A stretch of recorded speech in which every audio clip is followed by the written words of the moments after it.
This is Super Yacht News with Sisman. Hi, welcome back to the channel. All right, so our first story is about Russia filing charges to seize assets from a Russian businessman. So the Russian authorities are taking Russian businessman Andrei Melnichenko to court after filing a lawsuit against him. Obviously, if you watch the channel frequently, you'll know Andrei Melnichenko is the owner of multiple superyachts, which we'll go into in a second. But they're attempting to seize one of his companies that is part of his metals and mining empire. Now, Forbes listed Melnichenko as Russia's richest man, his net worth being around $25 billion with a B, billion. This lawsuit is an attempt to nationalize the company, claiming its purchase 5 years ago was corrupt. Now, the purchase of the company Sebeco, which operates thermal power plants in Siberia, was in 2018 by Melnichenko. He purchased the company from a chap called Mikhail Abazov, and at the time he was a government minister. Now, just a few months after the purchase, Abazov was arrested and accused of embezzlement and fraud. His assets were seized by the Russian state and he was put in prison, where he remains to this day. Now, the Financial Times say that this is part of a Kremlin campaign for wealthy Russians to bring their wealth back to Russia, rewarding the ones who support the war whilst attacking the ones who voice any criticism, such as Melnichenko, who described the war as tragic. Whilst others have had opportunities to purchase assets owned by overseas companies that have been seized by the Russian government. Oleg Deripaska, he had a hotel in Sochi, a complex. He had that seized from him by the Russian state after being critical about the war in Ukraine. Contrary to what the Financial Times says, if anything, I think this is, it seems to be a cautionary tale of what not to do. If all of their wealth was in Russian banks, the state could very easily seize it. The state prosecutors aim to do just that with Mr. Melnichenko's company, Sebeco, in Russia. So the state prosecutors say that they have uncovered corrupt collusion between Melnichenko and Abazov in the 2018 sale of the company. Now, Mr. Melnichenko has based himself in the United Arab Emirates since the Russian invasion of Ukraine. He was sanctioned by the EU soon after the war started, even though he's lived in Europe for many years. His $500 million sailing yacht, simply named A, was arrested in Trieste by the Italian government and is currently under their control. And his motor yacht, also named simply A, has been in Dubai pretty much since switching off at AIS in the Maldives last year. If you follow the channel, you'll know that we occasionally do updates on Motor Yacht A, showing the location of the vessel and the fact that they have not been flying a flag for a long time because they've had no flag state. We're going to go into that a little bit more in a second. Now, in 2022, what appears to be an attempt to avoid his main companies being sanctioned, a day before he was placed on the sanctions list, he removed himself as the beneficial owner of both Eurochem and Suec, leaving his wife as the main beneficiary, but she was quickly also added to the sanctions list. Now, the court case for this seizure of this other company, Sebeco, is due to start in September. We'll obviously bring you updates as and when.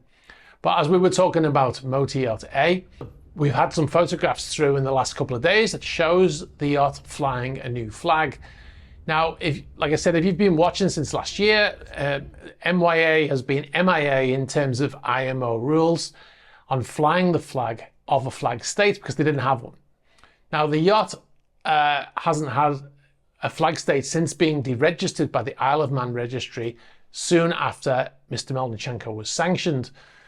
Now, like I said, we've got new photographs just come in that show the yacht sporting a flag. Initially thought it was a United Arab Emirates flag. It's hard to tell because the images are from quite a distance, but it appears to be the flag of Sierra Leone. Now, the person who took the photographs also said that they think it's the flag of Sierra Leone. And now, according to the IMO database, the flag state hasn't been updated. So on the IMO database, it just says unknown, but they definitely have a flag now. That's the first time I've seen the yacht with a flag in any photograph since a year ago. Now, interestingly, we had some information from someone who claimed they were a spokesperson for Mr. Melnichenko. This was going back a couple of months now, and he said that Sailing Yacht A which was arrested by the Italian government, had a flag change. But he said that the flag change was done by the Italian government because his owner wouldn't, or the owner of the yacht wouldn't use Sierra Leone as a flag state. And now Sailing Yacht A is flying the flag of Sierra Leone. So it's interesting, isn't it, that how both yachts are now flying the flag of Sierra Leone, but one of them is still under the control of the owner. And it's based out in the United Arab Emirates, as we said. So anyway, we'll leave you to decide on which one is telling the truth there. All right, so we'll move on to our next story. And this is about Alfa Nero. Quick update on Alfa Nero. It's been over 2 months now since that yacht was sold at auction, with Eric Schmidt being the winning bidder. The yacht is still moored in Antigua and hasn't moved at all since the auction, in which Schmidt won the yacht with a bid of $67.6 million US dollars, I believe it was. Now, this is because the ownership has been contested by the Antigua in the Antiguan courts, not by the Antiguan courts. The daughter of Andrei Gabe has claimed that she is in fact the owner of the yacht after a year of the yacht being neglected, the crew not being paid, and the government of Antigua placing adverts in international press asking for the owner to come forward before they sold the vessel. But coincidentally, as long as the sanctions against the yacht were in place, nobody came forward. And then as soon as they were removed, somebody came forward. I mean, that could be coincidence, right? Now, we contacted her lawyer in Antigua, Dr. Dorset, his name is. We asked him a series of questions, which he said he would reply to. That was a few days ago. That was last week. However, so far, radio silence. Speaking of radio silence, we've not heard anything back from the government of Antigua since June. Okay, we were speaking to the port manager of Antigua and Barbuda Port Authority, Mr. Darwin Telemac, but he refused to answer any of our questions since June. He wants us to read out a report that he sends us, a weekly report. That's what he said, to which we said we're not the mouthpiece of any government and that his report would be one side of the story. We also asked him to supply other information to show what he said to us at the time was true, which he never did. And since then, nothing. So the government of Antigua is unable to get out their point across because of this one person, apparently. Now, and whilst the situation continues, the government of Antigua is paying over $120,000 a week for the yacht's maintenance. Anyway, we'll bring you updates on that story as and when we have them. Okay, so in a previous news video, we talked about Gabe Newall and his 3 yachts. He's an American software engineer, and we said that he had 3 yachts, one called Rocinante, and then another 2 support vessels. Now, it seems, based on the communications we've had since we did that video, that he owns many more yachts that we didn't mention or we didn't know about at the time. Gabe has also purchased a yacht previously known as Motor Yacht Equanimity, was later renamed to Motor Yacht Tranquility. This is a 91 meter or 300 foot yacht built in 2014. So this is bigger than Rocinante, which is a 78 meter, I think, if memory serves. Now, this yacht can carry 22 guests and has a crew of 31. And it's currently at Ocean Cove being refit as a support vessel. So a 91 meter, 300 foot yacht as a support vessel.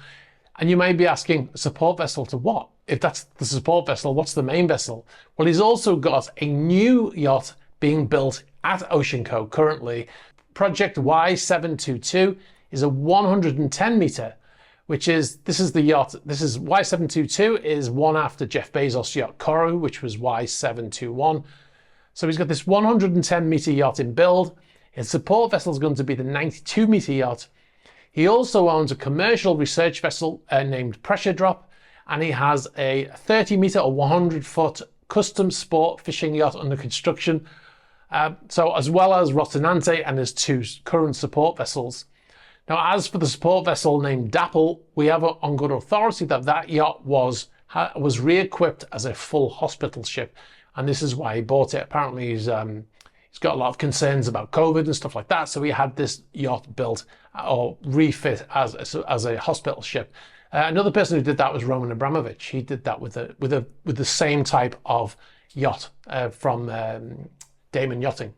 We believe he'll sell Rocinante once the others are ready, and possibly the support vessels too, because he'll have that new, well, not new, but he'll have the 91 meter support vessel as well.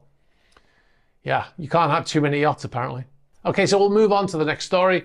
Now, in a recent video, if you haven't seen it, we did a video about Motor Yacht Bold. I'll put a link up here. We took a deep dive into the military style yacht, and I'll give you a backstory of our onboard tours from the previous Monaco yacht shows.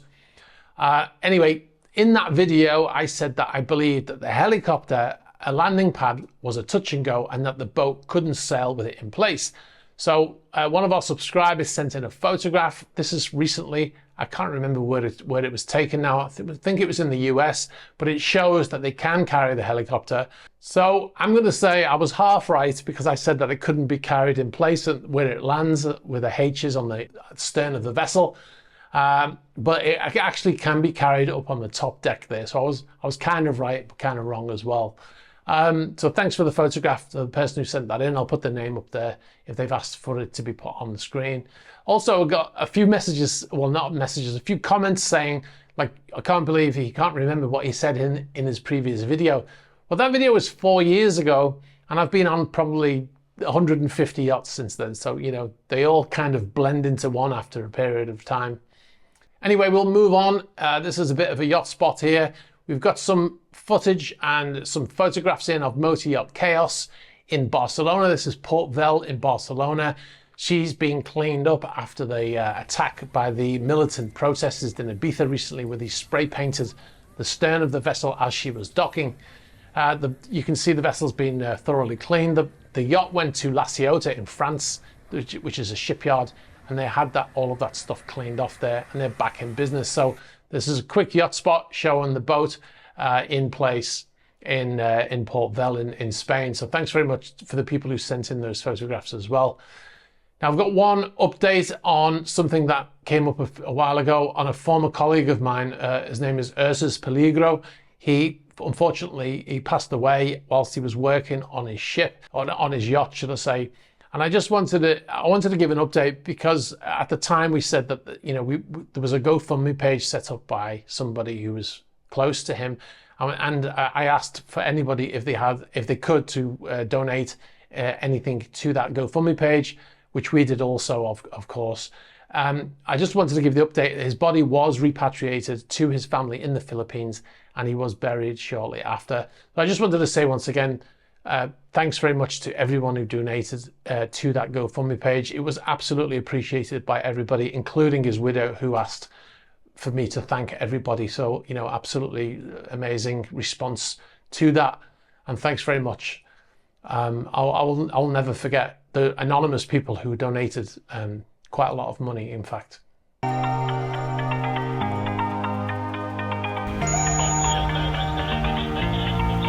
What I'm going to be doing in this series of vlogs is recording the journey across the Atlantic. If you want to see a 10-part vlog filmed on board a yacht I worked on crossing the Atlantic and beyond, sign up to patreon.com/esysman. You'll find the behind-the-scenes videos not published on YouTube from our recent visit to Cala del Forte and other behind-the-scenes videos, as well as the patron chat series, the patron-only Q&A series, and you'll get early access to YouTube features advert-free. There's one up there already. We have a new feature coming out this week, but if you sign up to Patreon now, you'll be able to see it right away, because it's already there. It's been there since Friday, in fact. And one last thing, Super Yacht News channel. Please be sure to check out our other channel called Super Yacht News. You get all the goodness of this channel cut down into bite-sized chunks. So if you're in a hurry and you want to see individual stories in smaller videos, head over there at superyacht-news. Type that into YouTube and you'll see the channel. All right, guys, thanks very much for watching. If you've got any information about any of these stories or any other stories, please be sure to get in touch in the normal fashion. You can get us on the About page of the YouTube channel. You can get us on Instagram, on Facebook Messenger, on Twitter, on Threads, and on Threema. You can also email us at news@esysman.co.uk. Please be sure to like this video, very important for the algorithm. Hit the subscribe button, hit the bell for future notifications. All right, guys, thanks very much for watching, and I'll catch up with you soon. Bye-bye.